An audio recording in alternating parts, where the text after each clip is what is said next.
Good afternoon, Mark Sudduth, HurricaneTrack.com here with your Hurricane and Hurricane HD video blog for Sunday, October 21st, 2012. A lot to talk about, so let's jump right into it. We have 99L here in the Caribbean. This is going to be a big newsmaker, I think, for a lot of people over the next week or so. This is Invest Area 90L. Don't worry about this at all. It's not going to have any impact on any land areas, even if it does develop. So let's jump right in and take a look at what we know about 99L in the Caribbean. Fairly large area of overall low pressure. It looks like from the computer models that the surface low will develop somewhere in here tomorrow and the next couple of days. And instead of it moving out to the northeast like this, the models are starting to significantly change their tune, if you will, and bring it up more so like this, much closer to Florida through the Bahamas. And this can have substantial impacts on a lot more people than we were previously thinking as the models are starting to change. A couple of key ingredients here. First of all, the ocean heat content, very, very high where the system is now. Also fairly high ocean heat content all along and off of the southeast coast here. This is a measure of how much heat is in the ocean, not just at the surface, but below 50, 100 meters or more. And if we actually look at the departures from normal, this is what's so just amazing to me. Look at all of these anomalies sitting in here. Unbelievable how warm the water is compared to where it should be. 1 degree Celsius, 2 degrees Celsius, 3 degrees. I mean, we're talking 2, 3, 4, 5 degrees Fahrenheit above normal. And instead of the system going on out to sea like this, we are looking at the models suggesting that it could come up through the Bahamas and then try to escape and then get pushed back somewhere into the mid-Atlantic states after about the 7-day time period. We're still talking about more than a week away, and a lot could happen. But the bottom line is, take a look at all of this warm water compared to normal here. That could provide additional fuel that we're not used to seeing at this time of year. So let's go through the modeling. I'm going to take a look at the GFS and the Euro, both superior global computer models. This is the GFS depiction of the system. Tomorrow morning, the low pressure starts to develop to the southwest of Jamaica, which is right here. All right, now if we go out to 48 hours and we change the map to the 5,000 foot vorticity or 850 millibar chart, I want to see what the shape of the energy or the spin is. And it's kind of oblong, trying to get its act together, but not perfectly round. We also see this high pressure sitting up here over the southeast.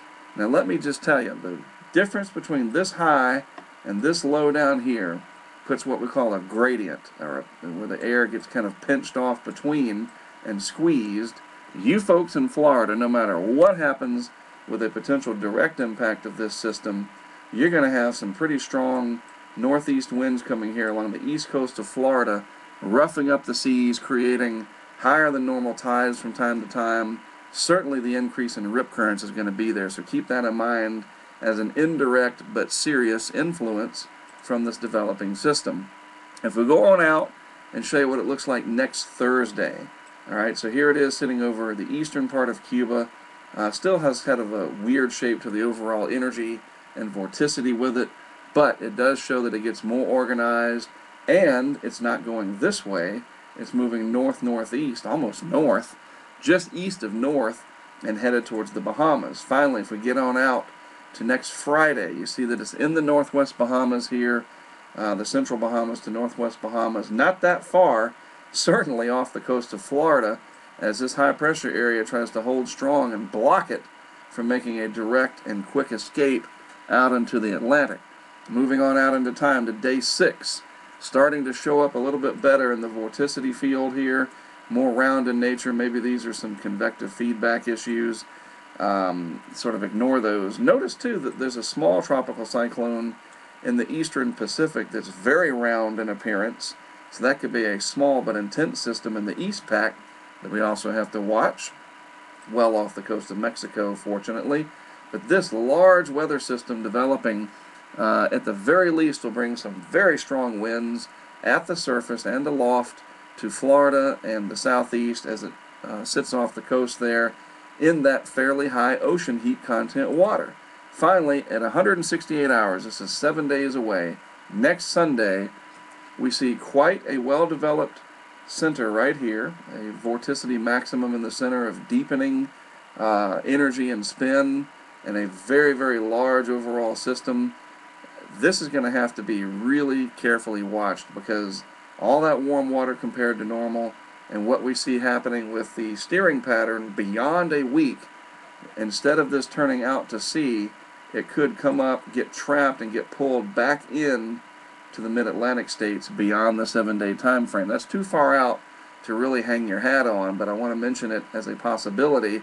And I think the most significant thing is that we're not seeing it head out to sea like this. Instead, it's coming up much closer to the U.S. East Coast. Comparing that to the Euro, this is at day 5. This is next Friday, the 26th of October, and there it is, right there in the northwest Bahamas. This is the 5,000-foot wind, so pretty strong winds at less than a mile up, sitting over Florida. At day 6, it comes closer to Florida, much closer than the GFS has it actually. And then finally at day 7, just off the North Carolina Outer Banks, as a large, sprawling weather system that beyond the 7-day time frame, we have to see what happens with the steering flow to the north. Is it able to get caught in a trough and pulled on out to sea, or will it kind of phase in or get blocked by high pressure and pulled into the mid-Atlantic states as a possible late October hurricane in an area that's not used to hurricanes at all? I don't use that word lightly. A lot of people, you just don't think about a hurricane in late October up the mid-Atlantic states, but it has happened before, and I'm telling you, with those anomalies running as high as they are, we really have to watch this closely. First, the impacts will be in the Caribbean with heavy rain and a developing tropical cyclone. Then in the Bahamas, the indirect effects off of Florida because of the high wind and rip current potential, and then maybe, just maybe, a landfall somewhere along the east coast of the U.S. A lot to monitor over the next 5 to 7 days, and we'll be sure we do that right here on this daily video blog. Again, I'm Mark Sudduth, HurricaneTrack.com, my website. Always a privilege to produce these videos for you. I'll have another one for you tomorrow.